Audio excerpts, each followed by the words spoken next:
And we met with them, and they're like, we want to make this. We're gonna make this. You'll get the paperwork next week. And we're like, cool. And me and my friend, we were like high fiving. We drove to the beach, and we're like fist pumping. We're like, this is gonna happen. That weekend, Kanye West took the mic away from Taylor Swift. And everyone stopped returning our calls because he went from the most popular, most beloved hip hop Oh, artist in the world to oh, the yeah. least.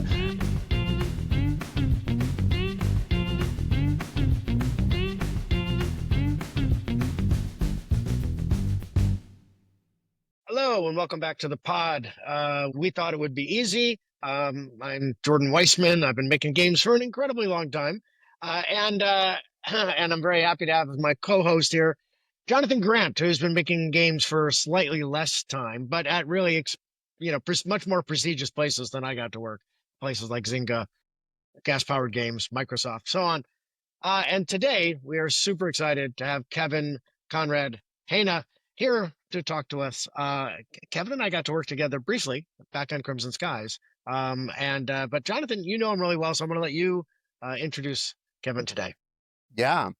So Kevin is somebody I know personally, a friend, and has been a over about 10 years, maybe a little more, has been an incredible inspiration to me because he's truly a cross-media storyteller. People kind of try to claim that title, but Kevin legitimately has earned it. He's, gone from game developer to film director with his award-winning, or maybe, I think it is award-winning and soon to be winning more awards movie, Mike Mignola Drawing Monsters, documentary about the Hellboy creator, which everyone should watch. Um, but beyond that, Kevin has made stuff like Fortnite concert experiences. He's made full video games. He created his own IP in the form of a animated movie and kind of got the funding and produced that by himself. It's just a continuous series of incredibly bootstrapped projects that Kevin has found a way to bring into the world. And whenever I Right. kind of get down in the dumps creatively, there's always a part of my brain that's like, well, what would Kevin Hanna do? So without, blowing too much more smoke, welcome to the podcast, Kevin. Thank you, Jonathan. Thank you, Jordan. I'm excited to be here. Obviously, as I hope you both know, big fans of you both. So happy to chat. Well, I mean, Kevin, I think that we've had two episodes of the podcast so far focused on two, in their industries, pretty well known people. And I think, you and honestly, to a degree, Jordan, are both people who have made really cool stuff, but like hidden themselves from the camera a little bit. You've been behind the camera, not in front of the camera. And so I think, this is something we want to do with the pod is surface the people who are out there, bringing great experiences to audiences across all kinds of media, but maybe, are a little bit less well known because their perspectives can often be, less, just a little more raw. And I think we want to dig into that kind of stuff. Shine a light. I know it's a big, I mean, we'll talk about it, but it's a big part of one of the reasons that I've been telling a lot of the stories that I have been recently is because I love shining a light on the people who make the stuff that we love. And they're like personal stories because I think they're every bit as interesting as the movies, the video games, the comic books that they create. Yeah, well, like talk about that a little bit because let's start with your most recent.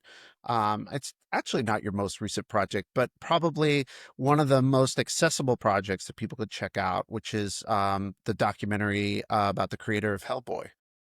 Yeah, it's called Mike Mignola Drawing Monsters. It is streaming for free on Prime right now, and if you click around, you can find it most places where you can stream videos. But it is a documentary. It's my first published feature-length documentary about one of my all-time favorite artists, Mike Mignola. And me and my filmmaking partner, Jim Demonakos, we made it for a number of reasons. But the famous story, which was that we were talking about how much we love like these documentary series like Chef's Table and all these other things about people who make food or shoes or buildings. And we're like, why isn't there this for comic books? Comic books are a visual medium. I think it was like something like 6 of the last top 10 movies last year were all based on comic books. A lot of things that we don't know are based on comic books. And it was just, and it's an art form that I'm super passionate about.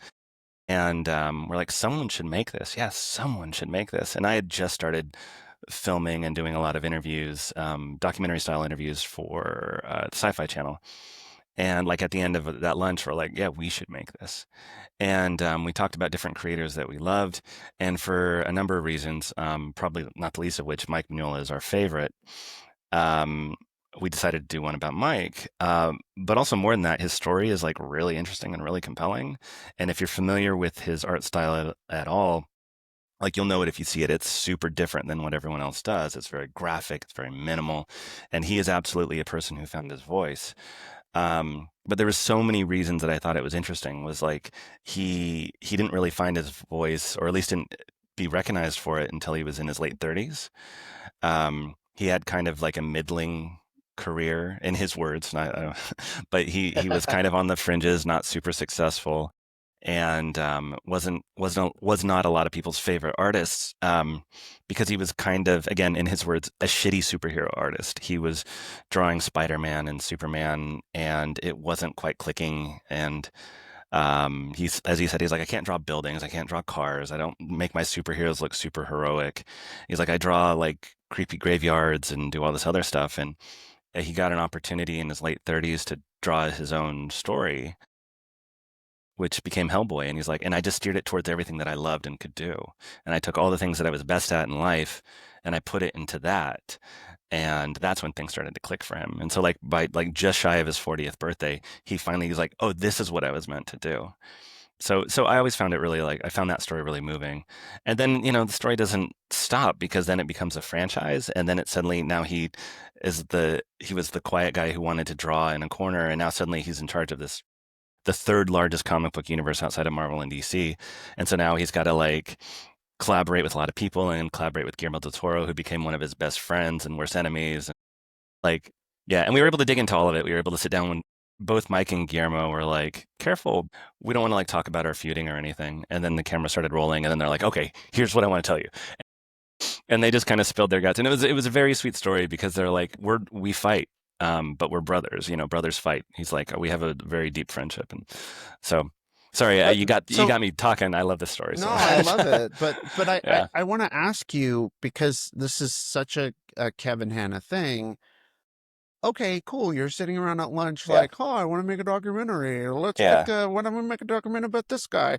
How did you go from, wow, I'm excited about this idea, to like all these interviews with Yeah. like, world famous directors, actors, like no offense.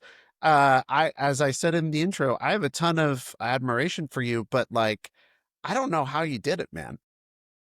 Um, it's funny, because I thought once I actually had one moderately successful documentary, it'd make things easier, but it hasn't. So the way you have to do, well, the reason that documentary is so great, especially as a smaller project, is that it can be iterative. Working on like a narrative film or a video game, you have to have everybody together, and you got to be working and continuing on a cadence. And the documentary I was actually able to make, and I actually started before the pandemic and ended after, and we paused in the middle, because you can go do an interview and then go do an interview. And like literally from that lunch, we just decided we were going to make it. And I went to a comic book convention that weekend with a consumer grade camera and a consumer, like something you can go buy at Best Buy. And I just started going up to not necessarily super celebrity comic book creators, but like decent, solid, respected comic book creators, and just said, hey, can I just get 5 minutes of your time? What do you think of Mike Mignola? And I started with that, and I just cut that together, and we sent that to, and I cut it with some like B-roll and some footage, and I sent that to Mike, to try to win him over. Like we hadn't gotten him to agree to do it, and I put it together and kind of honestly laid out the story of what I wanted the documentary to be in like a little mini teaser trailer. And he definitely had a couple concerns. Like he's like, I don't want this to be about the movies or about like the toys or that sort of thing. He's like, if we want to talk about comics, but I'm into it. And but from that, he only granted us like one interview. Um, and so what we did with that one interview was what we did a really, I think we did a good job on the interview, but you can only get so much in one. And then we went and got more creators and at the time, like his wife wasn't interested in talking to us as of yet, and but once we got Mike on board, we continued to add more creators, and you just kind of leapfrog and platform and let the party get bigger and bigger. And then once it got to a certain point, you send that to Mike, and once he saw that, his family was like, "Oh, this is a documentary." And so then his wife and his daughter and his brothers all agreed to be part of it. And like at that point, that was actually the big benchmark for me. And then, of course, then we get Guillermo del Toro and Ron Perlman and Doug Jones, the actors from multiple actors from the movies and stuff like that, which was super cool.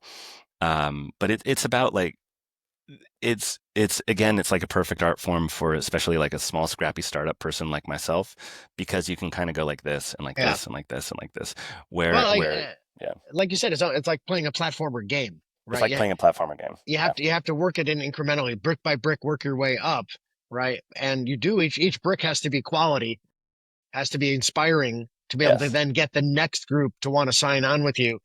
And I think that's a really good kind of metaphor for building any kind of creative product, right? You have to build that support and iteratively keep getting bigger and better as you go. yeah. It's a beautiful little analogy to I think any creative endeavor. Yeah. And I think one of the things that also it's very exciting to me about it is that the project is as big as it allows itself to be.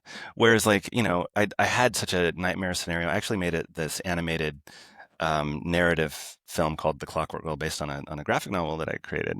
And it was so hard because when things like technically went wrong, like we never had like a render farm or we didn't have a post-production house to render it or something, you now have a half-finished movie that you can't show anyone. Right. And it's like, oh, you record, I have so much great dialogue with no animation. You're like, well, that's great. You got these brilliant actors to read these lines. And then what? Like documentary, you can just make a smaller documentary. And actually, that's what I've been doing for my next project is like the Mike Mignola story is cradle till, well, not great because he's alive, but cradle till now. Um, so let's start. And I found a really great story about a popular Marvel creator who basically took a very, very, very popular Marvel character and based it on their own life, and nobody knows this. Like it's not part of the common thing.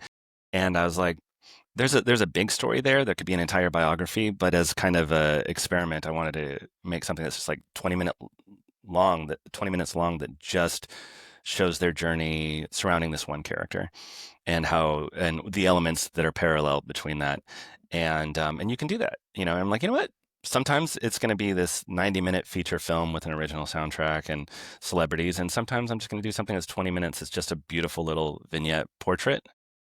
That's it's kind of where I'm like, this is a really great art form. I really like this. When is Took that me, coming out, Kevin? Are you we're actually going to figure that out later today, but it'll be early August, so real soon, like in a couple weeks. Wow. Is Yeah, there a name for it yet? no. Okay. he doesn't want to um, you're Stay not ready to uh, tuned. part the but kimono? it's Yeah. but if you I'm ink me and Jim we're on Ink on Paper. So Ink on Paper on YouTube if you want to like we'll post some trailers and basically Yeah. across social media. But the trailers will hit probably next week and then the week after that we'll release the full thing. So but Awesome. yeah. One of the things I wanted to touch on is that um, all of this incredible work you're talking about, from that animated film to all these documentaries, this isn't your job. This is your Yeah. hobby. This is your Yes, passion. You have a it's my full-time passion. job. Yeah. Yeah. You're a creative director and art director for really large video game projects. Uh-huh. That's the job. Yes. And it's something we've touched on in the pod with other guests is that often, that passion takes you to do things outside of work, right? It Yeah. takes it's a second job and it's a one which can be very taxing and not very financially rewarding, but it's creatively and emotionally where you get your batteries return. Yeah. Batteries return. I mean, it's just like there's a moment, like you find this flow state where you're like, this is this is me. This is what I'm good at. And this is and there's moments where you actually feel free and creative and you feel like whole. And I definitely felt that at moments during like this documentary, the Mike Mignola documentary, moments of the animated film, drawing comics, like all this stuff. It's like you feel like you're in your lane and you're doing the thing that you were always meant to do. Um, and it's not to say that I don't love being part of the big. As I've used before, is I'm part of the orchestra, and as a creative director, as an art director, I'm having a positive influence. I'm doing some really cool work. I'm part of big teams working on amazing projects, but it's not my project. It's our project, and the stories that I get to tell in my free time. It's nice because they don't have to necessarily be commercial successes. Um, but often what I've found is that the stuff where I'm just free to kind of go forward and make the thing I want, they end up becoming commercial successes. And the times where I've taken like my free time and put it towards something that I think is going to make money, they're not. So, Exactly. so when I'm Exactly. like, I'm like, I'm just gonna make what I want. I don't care if anyone watches it, ends up making money. I'm like, okay, I'm like, here's an amazing commercial opportunity. I don't like it, but I know it'll make a lot of money. It makes no money. Yeah. I have been there exactly the same. And I've always found, I've just learned that, if you really are passionate about what you're making and you invest the energy in it, then there's an opportunity that it might make money. But if you're just whoring yourself out and doing something because you think it's going to make money, you're not going to put that passion in. You're not going to have the quality in, and you're almost dooming Yeah. it to failure right from the start. I have a very short story about this, but it's such a beautiful example, which was a while ago. I do a lot of music projects. I do a lot of like the Fortnite concerts. I've done a lot of video games that are music-based video games, and then I've also done a lot of directed a lot of music videos in the style of video games. So it's like this weird little cottage industry that I've carved out. And this is over a decade ago. Had started my own video game company, and I had an opportunity to work with who was at the time the number one hip hop artist in the world. And the second most popular hip hop artist, 50 Cent, was had a video game, and it was a massively successful video game, and there was a lot of them. And the number one artist in the world had no video games, and I had it in with them. And so we met and carved out a deal, and we signed a contract, and I started meeting with video game studios. And this wasn't something that I was passionate about. I just saw it as like an opportunity, But yeah, financial opportunity. And so I spent a lot of money and I brought in designers and we carved out a really cool game and we had some really cool like ideas. And I was being flown around to all the different video game companies that wanted to publish us because they were like, holy cow, you got this license. Yeah, we're going to do it. We're going to do it. We're shaking hands. We're like, okay, we're going to send you paperwork next week. And I remember me and my friend, we went and we talked to, I won't say the game company, but they make Street Fighter and Resident Evil, but I won't say their name. So, and we met with them, and they're like, we want to make this. We're gonna make this. You'll get the paperwork next week, and we're like, cool. And me and my friend, we were like high fiving. We drove to the beach, and we're like fist pumping. We're like, this is gonna happen. That weekend, Kanye West took the mic away from Taylor Swift, and everyone stopped returning our calls because he went from the most popular, most beloved hip hop oh, artist in the world to oh, the least. yeah, And I remember just watching the news, going, "Is this going to stick? Oh no! Is this? Oh no!"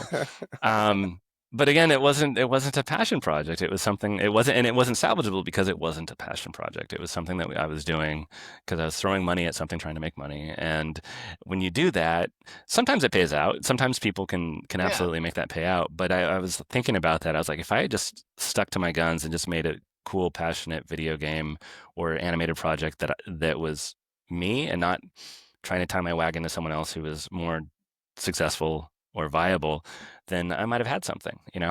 So yeah. I'm not sure that's a perfect analogy, because it didn't succeed because you didn't have lack of passion. And actually, when you were telling the story, you found fun in there. You were excited about the creative solutions you had found I within the did. context Yeah. of the property. So Yes. you did find something to be passionate about, which I think is key, right? If you're in the creative industry, if you're in commercial art, Absolutely. Yeah. you Yeah. have Yeah, to be able to and find that passion in whatever you're working. Find the part of it that excites you. And it 100% sounds like you agree. succeeded in that. Yeah. In that.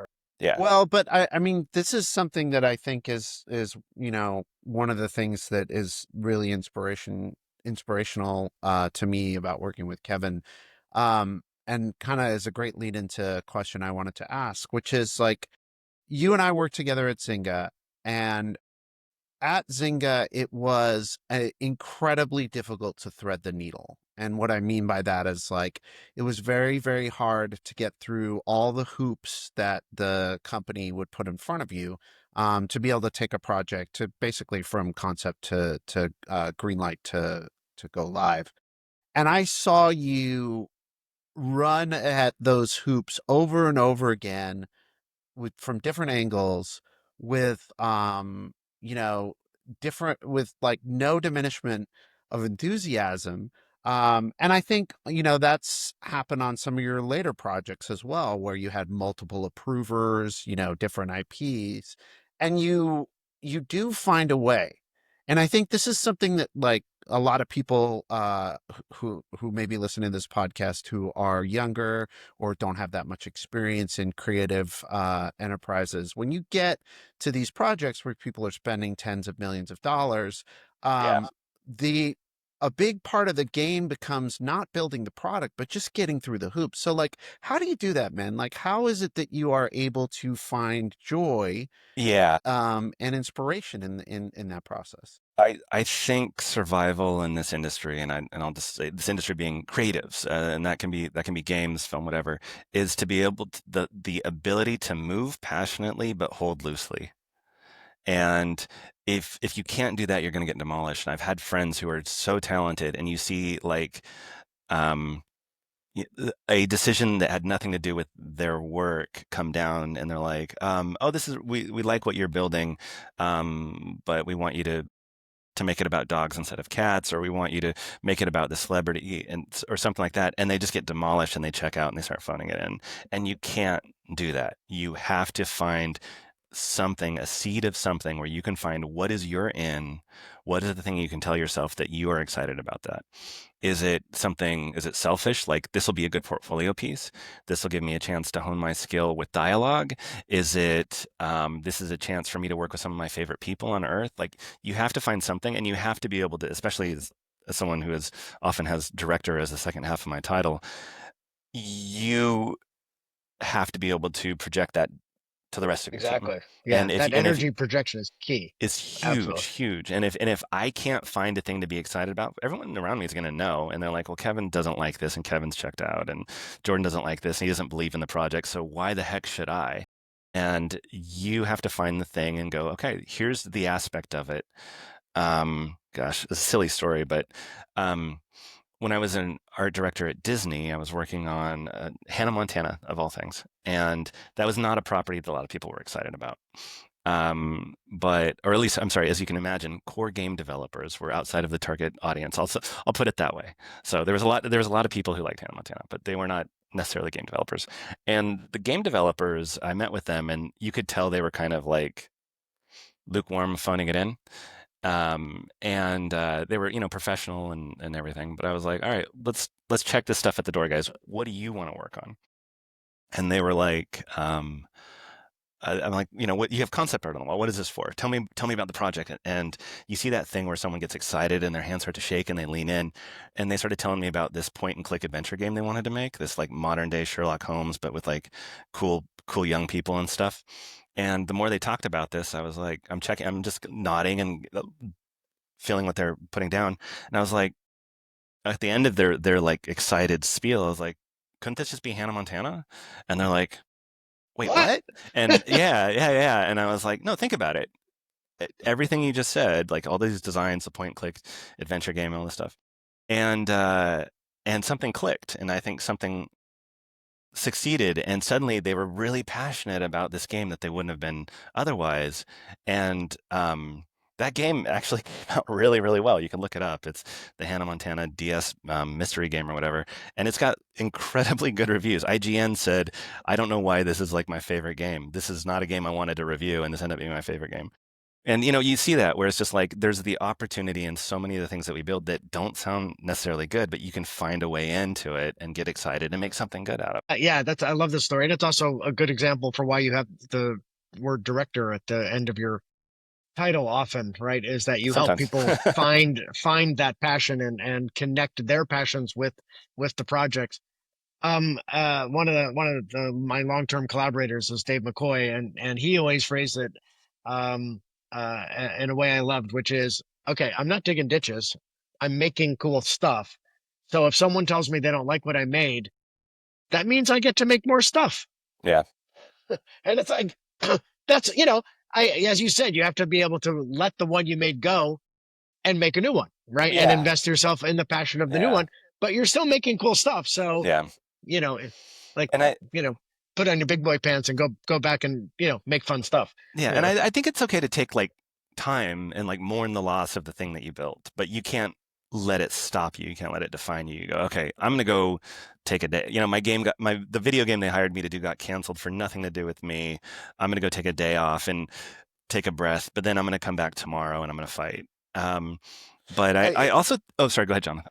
well, I just want to like we have a joke, Jordan and I, about dive in, and I'm about to say it. I want to All right. dive into that a little bit more. And the Okay. reason is actually a little bit selfish, and I want to hear from Jordan and Kevin on this.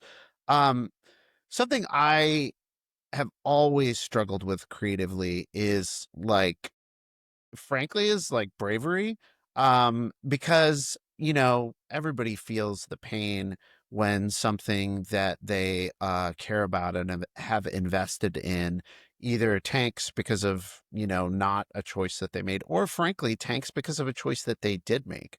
um and both of you guys um share this ability to be, I think, from my perspective, somewhat fearless. And so I just want to like hear each of you explain how you do it. I mean, how do you, because you've both had wins, you both had losses. Um, how do you go forward with that scar tissue? Hmm. We're both. That's a good Uh, question. Now we're thinking. Jordan, do you want to yeah. handle this one? You go first. Ooh, very dangerous. You go first.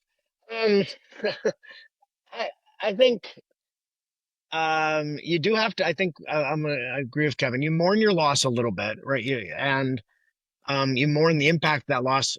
For me, I get more impacted by, if there was a project I was leading that crashed and burned, the impact it had on my team um, is kind of where my head goes first. And how do I help them move through that, whether it's financially or emotionally. Um, because I think that's part of the responsibility you take on if you're going to be leading a team. Uh, and and then for me individually, I have very, like, I get, they didn't call it this when I was young, but nowadays they would call it ADHD. It's like, I'm just gonna, like, I just move on. I get excited about the next thing, right? And it's like the classical, which game is your most favorite of all the ones you've made? And it's like the answer is always easy. It's the one I'm working on now, right? Because that's where my passion and excitement is invested in, and so that's where my head is always turning on. So I think being able to be able to get up, brush yourself off, move forward, and be ready to throw yourself, in a pratfall back on the ground, time after time. I don't know, I don't know if there's a particular technique to it, except for always being excited about going forward. All right, this is going to seem Yeah. like a non sequitur, but one of the best, I was many, many years ago, met like this couple that were like 90, and they were like teenagers in love, and they had been in love for like 80 years 70 years at this point, right? And I asked the guy, I said, how do you keep your relationship so so dynamic and so interesting? And he said, recognize that everybody's always changing. Your job is to Oh, fall in love with who they're becoming. wow. And I think that's kind of true in creative as well. You have to constantly be falling in love with what your career is becoming, with what you are making, right? And invest yourself in it, like that couple brilliantly did in their relationship. Yeah, That's beautiful. that's great and terrifying. I I don't know that I can top that, but I will say something that made it easier. I think when I was in my early 20s and like I'm work, spend a year on a video game and it gets canceled and go kick my feet. I think not that long after that, I realized that as you start developing new concepts, start working on new projects, that everything that you had that wasn't successful feeds into the new thing. So like all the ideas that you had, cool concepts, cool vibes, cool themes, and or also I now know that X doesn't work. And I learned a lesson from this. And so every single time you come out of it, it almost feels like it would be a shame to quit. It would be a shame to lose momentum because of how much you've learned and that you are now stronger. You know what works more, you know what doesn't work more. You now have ideas that you want to put towards something. And if you survive long enough to keep making things and you keep making things, all those ideas will come back and be valuable. All those concepts will come back and be valuable, and everything will keep feeding into it. And if you give up, then those cool ideas you had will never actually see the light of day. And I've seen that happen so many times where I'm like, you know, silly things, but like I have a great idea for a story or a concept or something technical like an avatar system or something like that. And then like later people go, man, does anyone have any good ideas for an avatar system? And you go, now's my moment, you know? um, and so, yeah, a good idea is always a good idea. I want to amend my previous answer now that I've had a moment to think about it.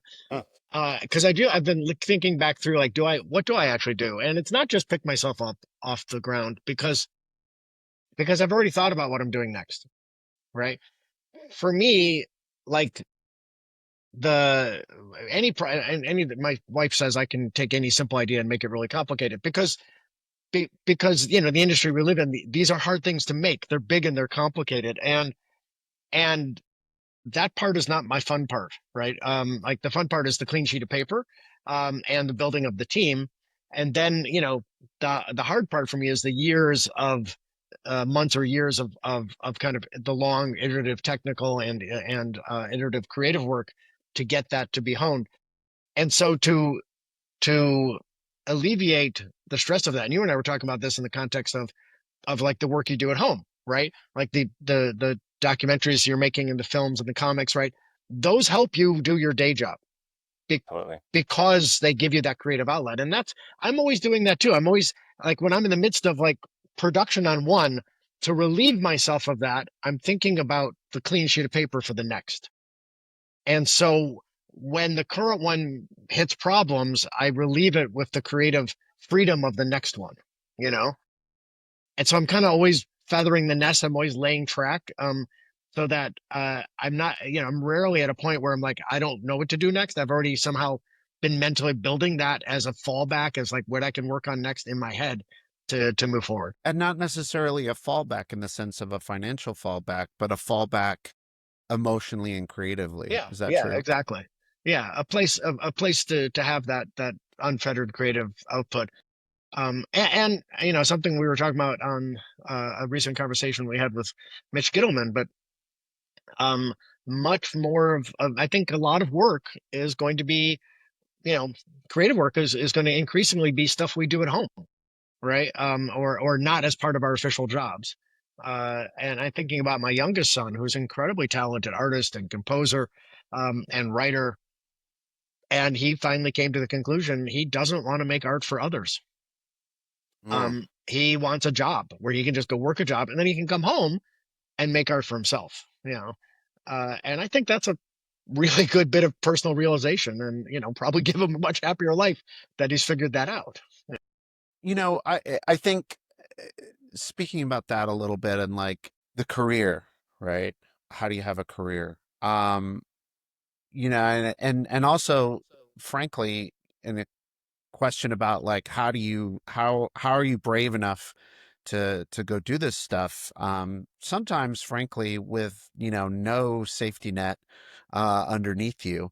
I just want to ask Kevin, and Kevin, tell me if this is too personal, but like something I know about Kevin that not a lot of people know is that Kevin, did not have an easy on ramp into the creative world of film or video games. Kevin had kids young, three of them, and had to support them. And at the same time, found a way with not a lot of scaffolding or support from, parents or anything like that to have this like long lived career where, you've worked at tech giants, multiple tech giants. You've, made your own animated film. You've, made the documentary that we talked about. You've found a way to make all these other sort of unlikely projects shine. Like, how did you do that? Knowing, or a better way to say it is, how did the experience of, basically having a whole family looking at you for to provide, how did that affect your ability to make creative projects? Well, it lights a fire, I'll tell you that. Well, it's like there's part of it, like I grew up really poor and I did not want my kids to grow up really poor. And so while I did have a drive to make creative things, um, I always did so with like the responsible decisions. Like I always made sure I was like, I had to make sure that there was money coming in or that there was a steady job or some sort of something in the bank so that I could keep taking, you know, the risks. And the risks are always calculated. Like when I say, okay, I'm going to invest 100K into a documentary or something like that, it was never one where I'm like, I'm going to put 100K into this, and I know it's going to flop. It's always something where, like, I try to be, a little bit careful. I might take bigger risks if I didn't have kids. I don't know, but I just remember also like so like I was from a very small and kind of poor town and 3 hours north of the Bay Area, and I moved down to LA as a teenager because someone saw my early work and offered me a job on an animated television series. And so I was like, cool, I made it. It's so great. And I worked there for 10 months, and then the entire studio got shut down. And I had like zero support system. So I had the three kids, and I I remember like How old were this was you at the time? I was in 19. And I remember driving around and just like in the old days, like early internet days. And so you're like trying to find job postings on like message boards and stuff like that. And I found one and there was, so I sent him, I asked if I could send him a reel and you literally would send VHS tapes back in the day. And so I had early computer animation stuff, but it was on a VHS tape. And they're like, yeah, you can send it to us. And I was like, I'm in the neighborhood. Do you mind if I just stop by, come talk to you guys, and give you my? And they're like, yeah, sure. And so I drove 3.5 hours to where they were, so I could, Yeah, so I could, exactly. yeah. And they were very cool, and they're like, oh, your work's pretty good. We already filled this position, but thanks. It was great to meet you and stuff. And then they called me that night, and they were like, hey, that person didn't work out. Can you start tonight? And like we have like a 1 month turnaround on this project. Can you start tonight? And I was like, I'm kind of busy tonight. And they're like, we need you to start tonight. I'm like, I'll start tomorrow. And they go, okay. So up to that point, I'd only known 3D and software called in a Lightwave, and they were using Maya. The version 2.0 had just come out, so this was a long time ago. And they're like, yeah, of course we're in Maya. You know Maya, right? And I was like, yeah, I know Maya. Of So course. I drove to the bookstore and got the Learning Maya 2.0 book, and I stayed up literally through the night drinking Jolt Cola so I could learn Maya. And then I went to work the next morning, and they're like, okay, the directors of the new Red Hot Chili Pepper video are going to be here in like 2 hours. Can you model, rig, and animate this Pegasus for the Californication music video to show them? And I was like, you bet. And I opened the Maya book. I'm like, modeling, rigging, and so, but I don't know. I think like I can't like fear of failure. Like I don't know what it is. I don't know that I think coming from where I came from gave me the moxie to stay up through the night and learn the software. Where I think maybe someone else coming from a different walk of life maybe said, you know what, I don't need to kill myself staying up all night. And I think that's both a blessing and a curse. I think sometimes I should just chill out and enjoy life a little bit more. But I do have like an intense drive to kind of keep moving things forward. And yeah, I don't know. Does that answer your question, Jonathan? Totally. Yeah. Yeah. No, I mean, I think, well, no, I mean, I want to let Jordan chime in because, he's supported a family himself too. And so, Well, he might have some thoughts here.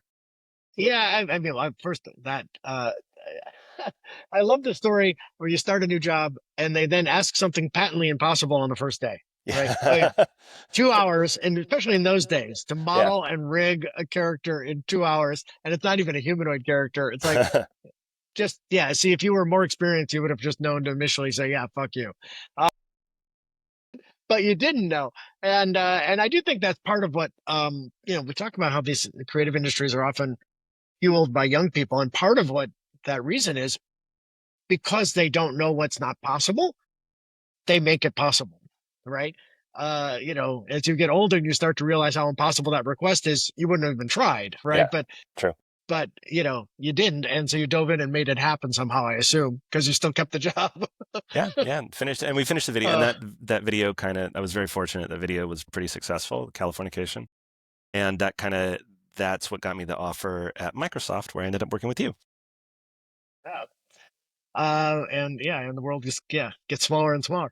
Yeah, I had a different origin story. I was lucky to grow up in a more affluent family, and so we were, I didn't have that particular concern, but I grew up with a severe learning disability, so I couldn't read or really write very well, and so that became my motivating factor, right? I had that was my challenges. There were a different set of challenges, but I do think there's a common story of early challenges in your life give you a drive. And so I think that, that was my challenge, to overcome those problems and then to go on and kind of, I think once you have those problems, you're in a drive always to overcome those problems. Even though you've overcome them decades ago, you're still driven to prove yourself,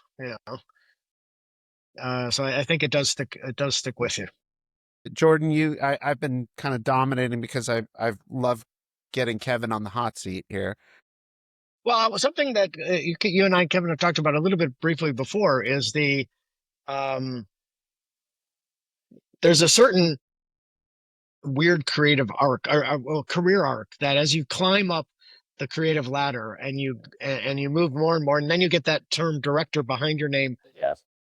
it really has a much larger change on what you do than you think it would have been when you were younger. I mean, I know, when I ended up as creative director for all of Microsoft games, all of a sudden it's a completely different experience. Up to then, I was always, very intimately involved in every game and story I was telling. And now I'm flying around the world to countless teams and getting briefings and going, I don't know, make it bluer. And it, it, you would think it would have been my perfect job, like being the creative director for one of the three biggest platforms. Yeah. Creatively, it was completely unfulfilling. Yeah. You know, um, and how have you dealt with that? And well, first off, is that a similar Yeah. experience? Because I shouldn't supposed it is, for you. Yeah, I mean, I think I had the opposite. Like, I didn't necessarily aspire to steer the ship, but I had enough, like, passions and ideas that I was like, well, I want to make these decisions about the game that I'm working on going forward. And my first opportunity was at Disney, the interactive department, the games department, and I became art director, then eventually the studio art director. And I remember, like, when I finally got that title, I'm like, oh, cool. Now I get to do all the best, most important art. I get to design the main character. I get to design the main background, all that kind of stuff. And what I found pretty quickly was that was a huge way to fail because your team's not excited about the project. You don't have time. You're now a bottleneck for everything else. And what I realized, I mean, I think, yeah, all three of us are fathers. I actually realized pretty quickly that it was more similar to being a parent. And in that I'm like actually just guiding and nurturing and redirecting people and identifying people's strengths and pointing them in the right direction and trying to set very clear goals. But I'll say this something that you and I were just talking about, which is that when I was an individual artist and I'd be like, cool, I modeled this boat or I made this character or whatever, like that was mine and it was a very small part of the game, but I totally owned the thing. As being an art director or a creative director, I started to have what I hope was a positive influence on the overall product, but like 5 or 10%, and it was like I'm trying to set goals for people to run at and direct them towards those goals, and also protect them from the thrash of all the other elements that could kind of come in, and kind of redirect them so that they get to be fulfilled and they get to do the best work of their own their whole lives, and that they're super excited and passionate about the thing they're working on, so I can get a better game, movie, whatever, out of those people, and that they're feeling good. it's not so much like lovey-dovey. I want people to feel good for feeling good sake, but I know that if people are excited about the thing they're working on, they're going to do really good work, and it's going to be a better thing for everybody. Yeah, I always use So I always use the phrase, the audience can tell if you were smiling when you made it. Yeah. yes, yeah, that's a great one. So yeah, and so I mean, I found a lot of fulfillment in that, in the way that as a teacher or something like that, which is like I feel good about my team, and I'm so glad, I'm so proud of my team for coming together, but I don't feel like I can go to those things and go, I made that. Whereas like when I'm doing like a personal project, like a comic book or these documentaries, they're still very much group projects, but they're my group projects. They're totally the decisions that I got to make, and those are fulfilling in different ways. Yeah. Yeah, and I agree. I came to the same conclusion at Microsoft as ultimately setting up a blue sky group, right? A small team, and we got to focus and make, very different creative things. And that, even though that may have only represented 5-10% of my time, it really helped fill the emotional bucket so that I then had the energy to work with the rest of the teams, and help them to the best I could. So yeah, it's a really different kind of arc, experience. And it comes back to our theme of this episode and others, which is, as a creative individual, find things you can do within your means to make you happy, right? Design projects that you can actually execute on, because those are the ones that are going to make you happy. If everything you come up with to do is just so large that you can't do it, then you're just creating frustration for yourself. So think smaller and smaller and smaller until it's like, oh wait, I could actually do that. And if I may add to that, I do think those things, like I think the reason that I've been able to be successful in my career, especially as working for the big tech giants, is because of the things that I do on the side. Because like, simple example was back in the day, I was an environment artist, modeler. I wanted to do characters. And I started creating characters on my own and putting them on the internet. And the different people around, I actually saw some of my characters like pinned up on the wall for other teams. And I was like, oh, can I come to your team and make characters? Like, oh, you made that? Yeah, and then like starting to make the movies and documentaries and that sort of thing, put me in a position where I could start moving into the more creative director stuff in that place. And I do think your day job, the things that you're working on are what create like stability and your ability to learn how to collaborate with people and that sort of thing. But I think it's the side projects or the passion projects are the ones that are going to push you into getting new skills and becoming stronger, and as far as like vision and that stuff. Yeah, you didn't say your job and sit there constantly asking your boss to let you make characters because you're in the environment art group and they weren't Yeah. going to let you make characters. So you made characters at home, right? And then that got you, it's the old, you get the job by doing the job, right? Yes. Yeah. You don't get it by asking for it. Particularly in a creative field where, there's usually, I mean, one of the, I think, great things about that attitude, bringing that attitude to any project, whether it's paid or unpaid or any kind of creative enterprise, if you want to go in a different direction and you practice those skills, I guarantee you that any creative project you're on will hit pothole in that creative area, and you may be able to step in and kind of save the project with those skills. So it's a little bit like betting on the roulette wheel, right? It is, and it Well, is, but go ahead. well, I was going to say, and we live in a world at the moment where, you can learn anything. I mean, the resources to learn anything are at your fingertips. It takes the passion and time and persistence. But the knowledge and the tools, which used to be so, hard to have access to, are now ubiquitous. And that's both a good and a bad thing, right? Because the good part is you can do it all. The bad part is you're expected to do it all. Yes. Yeah, and I don't know how many times I've met brilliant artists who aren't able to move into the space that they have because, like, let's say they only do photorealistic guns or something like that, and they're like, I want to do cartoony characters, and what I've always encouraged people to do is just do it. Then just make your own side project, make a pretend side. Like, well, I can't program. That's okay. I mean, there's engines now that can do a lot of it for you, but even not. Just pretend you're gonna make a game and spend some time in it, and it is an investment, and it does. it would be great if we could all get paid without having done the thing that we're getting paid to do, but that's probably not going to happen. The best way to do it is actually just to make the thing you want and not wait for someone to give you permission to do it. Yeah, it's actually a lot. I think one of the interesting parallels is with learning to speak a language. Um, you know, you see this, right? Like people try Duolingo and they try, in-person classes maybe. But as an adult, learning a language comes from just doing it. And yeah, you sound like an idiot at first, and then you sound like a 3-year-old. Uh, but if you continue to just, dig into the groove, you will get to some and maybe perfect proficiency.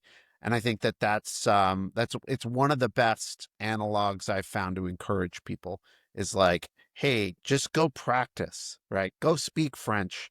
Yeah, you only know 3 words. Go try those 3 words, but try them on somebody who knows how to speak French. Yeah, I want to switch subject for a second and just because we've been talking about the emotional rewards for doing your own work and the potential long-term creative rewards for doing your own work, creating your own stories, creating your own characters. Um, and I find it interesting and inspiring that part of your creative output has been in documenting and telling the stories of other people's creative work. Yes. And so what initially kind of inspired you to want to do that? I mean, there's a lot of factors. One, I loved, I don't know, I think I've always just been enamored by the stories and the act of creations. I think, I grew up reading all those behind the scenes of like Star Wars books. I read Robert Rodriguez's Rebel Without a Crew. I was like always, and I loved comic books and I loved reading about comic book creators and where people got their inspiration and that sort of thing. And I think a lot of us, like I grew up in a place where there was not much of that information. Like I didn't know who made video games. I didn't know who made comic books. I didn't know who made any of these things. And you start finding out about them. I mean, one of the things that I actually found most charming was that like an example of Mike Mignola, he is Hellboy. Like Hellboy is just like a mix of him and his father, like very literally. Hellboy's like love interest is totally his wife, just looks like his wife and everything like that. And you find versions of that over and over in creative. And I think the stories are just super charming and interesting and motivating. And I love what we do as creators. I love the act of creation and I love the passion that goes into it. Sometimes I'm a little disheartened when I meet someone and they're just not it that they're like really good at what they do, but they're not that into it, you know? Yeah, And yeah. but for the most part, a lot of the people I talk to, you can see you're like, this is you. You are doing the thing that you're meant to do. Um, but it weirdly, like I had no interest in documentary per se. There were some documentaries that I really loved, but I never set out to do that.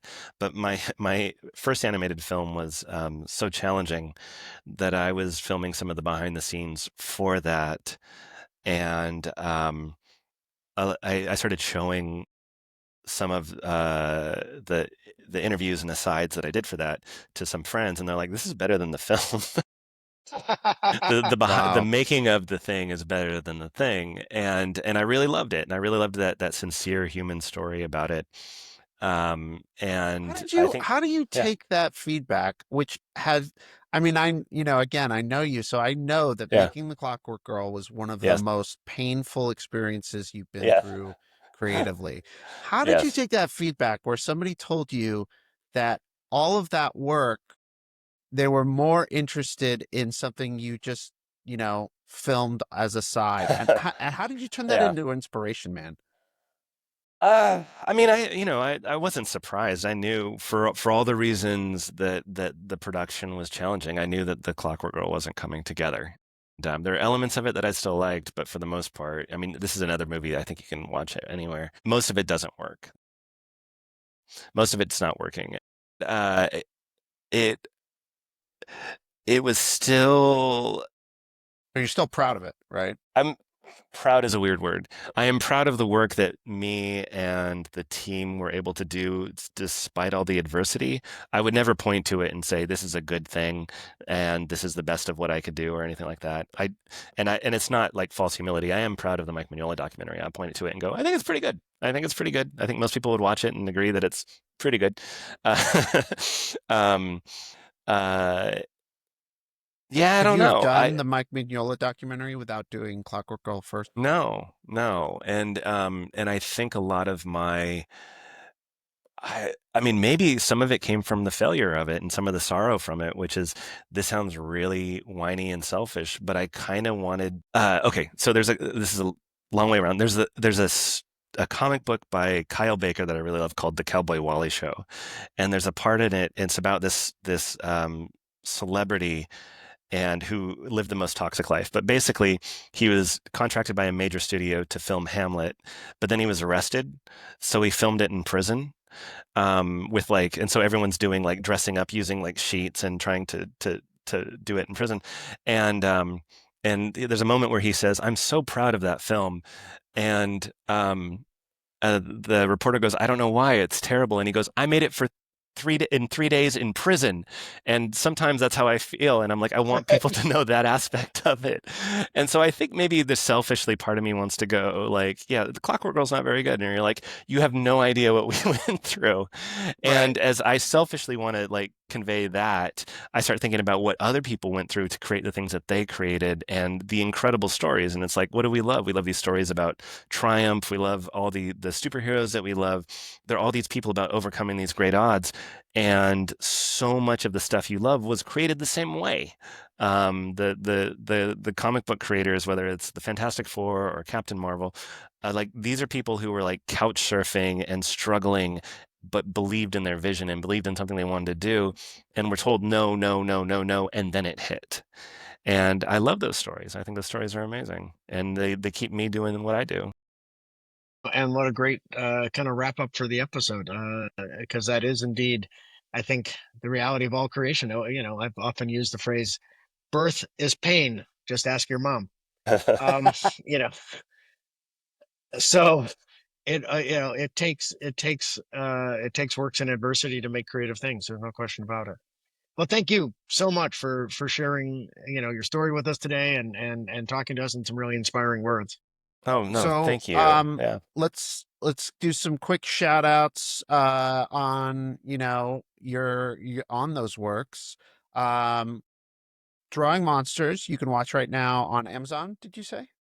Prime Video. Yep, Yeah, Amazon Prime yeah. Video. Cool. And And go ahead. oh, and check us out our YouTube channel, Ink on Paper, and we're going to be producing new shorter form documentaries, and then advertising our longer documentaries that are be coming out later this year. Yeah, because there's a really intriguing one you spoke about here that we're going to see show up in the In next week two or two. So weeks, yeah, very awesome, soon. excited about that. Yeah. That's awesome. Cool. All right. Well, Kevin, we actually it's funny, we're recording this and we're basically, I think we're like a quarter mile away from each other right now. Yes, So, I hope to see you again soon. I definitely hope to work with you again soon. absolutely. You know, in your, maybe not in your passion project, but maybe in your day job. Because that one pays better. Yeah. Uh, But thank you for coming on the show. It's been really fun to talk. And yeah, like I said, looking forward to seeing that project. Sounds good. Thanks, All y'all. right. Thank you. Thanks, everybody. Thanks for watching. Please, I will plead once again for feedback that I will read and pass on to Jordan. Leave us some comments, leave us a review, rating.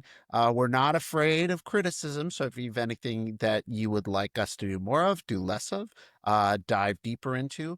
Actually got some great comments from LinkedIn on creators that some people would like to see us interview. So we're going to be working on that. No promises, but fingers crossed. So yeah, feedback extremely welcome. But thanks for tuning in, and we will see you next time.